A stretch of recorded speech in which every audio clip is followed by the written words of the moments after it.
Hello दोस्तों, welcome to my YouTube channel. मेरे प्यारे फौजी भाइयों एवं सिविल पेंशनरों, आप लोगों को गुड मॉर्निंग, सुबह सुबह नमस्कार। मैं आप लोगों को एक नई अपडेट की जानकारी देने वाला हूँ। कृपया आप इस वीडियो को देखिएगा, छोड़कर कहीं नहीं जाइएगा और ज़्यादा से ज़्यादा लाइक कीजिए, सब्सक्राइब कीजिए। आप लोगों का बहुत प्यार हमको बहुत मिल रहा है, सपोर्ट मिल रहा है, लाइक्स और सब्सक्राइब्स भी मिल रहा है। आप लोगों को धन्यवाद और नमस्कार। अब काम की बात करते हैं। अभी सेंट्रल गवर्नमेंट की जो आई थी 60 ईयर्स, उसको बढ़ाकर 2 साल बढ़ा दी गई है। अभी केंद्रीय कैबिनेट में पास कर दिया गया है। 60 साल से 62 साल कर दिया है। इसमें जितने वरिष्ठ अधिकारी हैं, आईएएस आईपीएस रैंक है,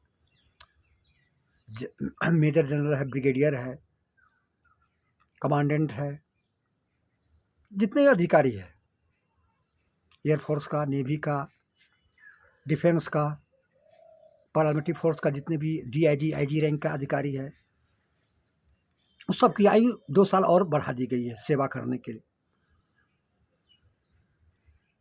इससे गवर्नमेंट को फ़ायदा हुआ है, क्योंकि 2 साल बढ़ गया, उसके जगह पर अभी नया भर्ती करना था। तो उसमें क्या है कि पेंशन जो गवर्नमेंट की है, उसमें अपना अगले जो देना था उससे बचत हो गई। तो बिना गवर्नमेंट अपने फ़ायदा को कोई चीज़ स्कीम नहीं निकालती है।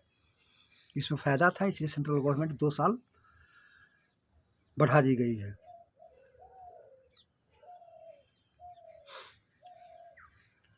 आप लोग प्रेस आइकन पर घंटी पर बटन दबाइए, बेल पर, और लाइक कीजिए और सब्सक्राइब कीजिए। अभी इसमें क्या हुआ कि इसको बढ़ाने से क्या है, जितने भी नीचे स्तर के कर्मचारी को भी फ़ायदा हुआ है। जैसे डिफेंस का नायक सूबेदार है, हवलदार है, नहीं सॉरी, डिफेंस का हवलदार नहीं है, नायक सूबेदार, और पारामिलिट्री फोर्स का हवलदार तक लिया गया है, क्योंकि सन 55 साल था, उसको 57 साल कर दिया। इसके बाद नायक सूबेदार को 58 साल। इन लोगों को फ़ायदा हुआ है करने के लिए कि 2 साल की सर्विस बढ़ गई, 2 साल कर सकता है। निजी क्षेत्र के कर्मचारी को भी इसमें फ़ायदा हुआ है। सेंट्रल गवर्नमेंट के कर्मचारी के साथ निजी क्षेत्र है,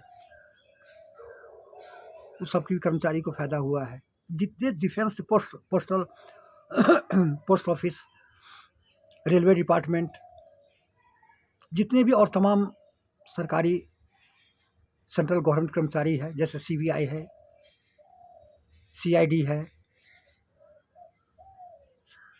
इन लोग सभी जितने भी वरिष्ठ अधिकारी को फ़ायदा हुआ है।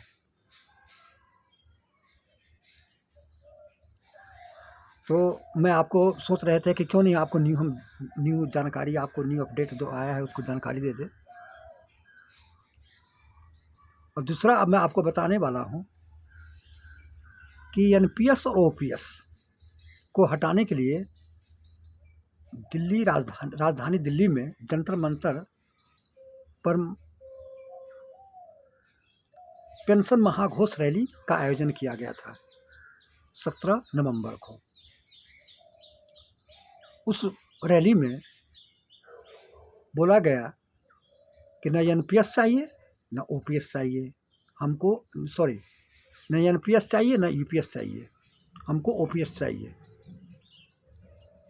National pension scheme, unified pension scheme, जो अभी नए गवर्नमेंट अभी लॉन्च किया है, घोषणा की थी 2 या 3 महीना पहले। कि वो हम दोनों नहीं चाहिए, उसमें हमको कोई प्रॉफिट नहीं है। और डायरेक्ट एक लेटर प्रधानमंत्री को ज्ञापन सौंपा गया है कि हमको किसी से मांग नहीं है। प्रधानमंत्री मोदी जी से ही हमको आशा है कि एनपीएस और यूपीएस को हटाकर ओपीएस में कन्वर्ट कर दिया जाए और ओपीएस मिले। यदि यूपीएस को रखना चाहता है तो उसमें एक दो बातें हैं जो संशोधन करना पड़ेगा।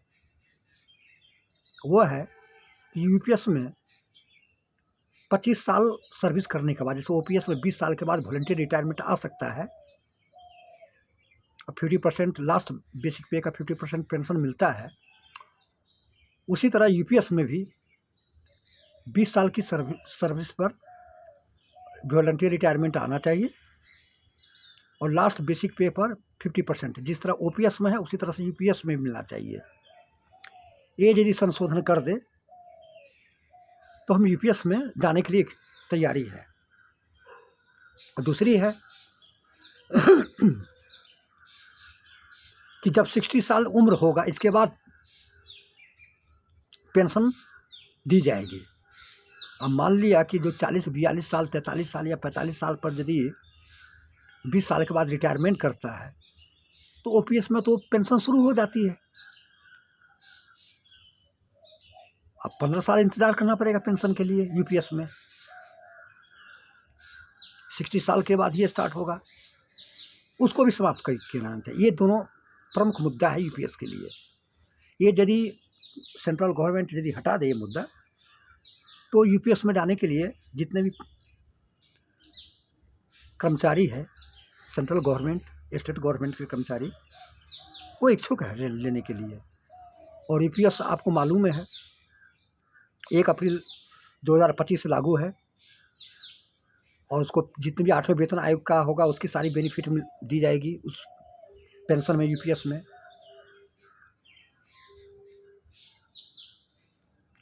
तो ये सारी मांगें थी। देखिए इस पर क्या प्रधानमंत्री अपना डिसीजन लेते हैं, लेकिन मेरे को उम्मीद नहीं है कि एनपीएस और ओपीएस हटाएगा। और साफ अब सब शब्दों में बोल दिया है केंद्रीय कैबिनेट सचिव, पहले वित्त सचिव था टीवी सोमनाथ, कि सवाल ही नहीं उठता है कि ओपीएस लागू करने के लिए। इसलिए भले यूपीएस में सुधार कर दे,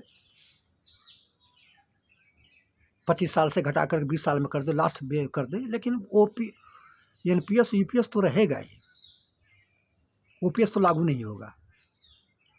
लेकिन मांग तो जायज़ है, कर्मचारी कर सकता है। इसमें 8 स्टेट गवर्नमेंट के राज्य कर्मचारी भाग लिया था इस महाघोष पेंशन महाघोष रैली में, और सभी ने जी तोड़ से 17 तारीख को जंतर मंतर पर रैली किया है कि हमको एनपीएस और यूपीएस हटा करके ओपीएस बहाल किया जाए, देना चाहिए। ये सारी बातें आपको बता दी हैं। कृपया आप ज़्यादा लाइक कीजिए, सब्सक्राइब कीजिए। नमस्कार।